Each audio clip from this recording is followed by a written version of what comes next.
Ms. Adams for 5 minutes.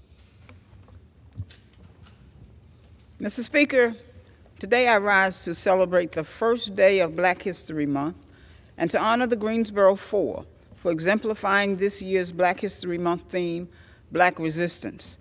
Black history is American history, but it's important to remember that it is an ancient history. The Greensboro Four, also known as the A&T Four, sparked the sit-in movement in 1960, just 63 years ago today. Think about that. Only 6 decades ago, during my lifetime, Black Americans in the South were forced to use different water fountains, eat at separate lunch counters, go to different bathrooms, and most of all, suffer the indignity of second-class citizenship. And that is why on February 1, 1960, 4 courageous Black students from North Carolina Agricultural and Technical College, my alma mater, Ezell Blair Jr., David Richmond, Franklin McCain, and Joseph McNeil, sat down at a whites-only lunch counter and asked to be served. In doing so, the Greensboro Four changed the United States forever. The sit-in movement spread to cities across the South, where Black resistance against segregation, discrimination, the Jim Crow, eventually led to the Civil Rights Act of 1964, which outlaws segregation in public accommodations. And so it is with great pride today that I recognize the A&T Four and every American who joined the sit-in movement to protest the racism of the Jim Crow South and eventually change public policy. These protests against injustice led to civil rights and voting rights for Black Americans, as well as equal protection under the law.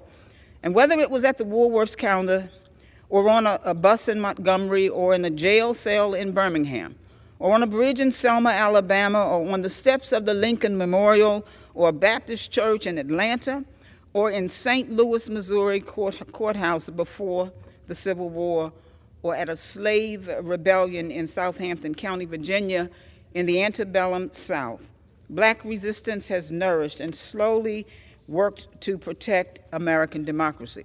So we as a nation have a responsibility to learn from our past and work diligently to carry on the legacy of these 4 men and all of our ancestors in the movement by ensuring equal rights for all people and by protecting the civil rights they fought so hard to win.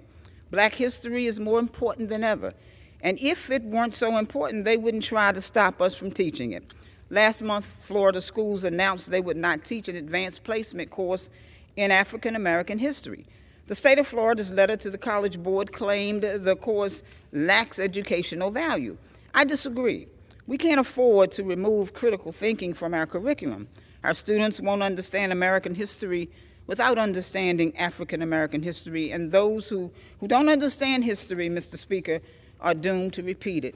And that's why this February, all Americans must recommit to teaching Black history in our homes, our schools, and our churches, on TV, on Twitter, and yes, even in the halls of Congress. We must be unified and unafraid to say Black and to teach our history and heritage. Because if we don't remember the Greensboro Four, Rosa Parks, Martin Luther, and Coretta Scott King, John Lewis, Hattie McDaniel, Frederick Douglass, Harriet and Dred Scott, Nat Turner, Harriet Tubman, and countless others, someday, somewhere, someone will have to endure what they endured to win yet again the rights and the respect they fought for. And that's why, for me, every month, Mr. Speaker, is Black History Month. Thank you, Mr. Speaker. I yield back. The chair recognizes the gentleman from Georgia, Mr. Carter, for 5 minutes.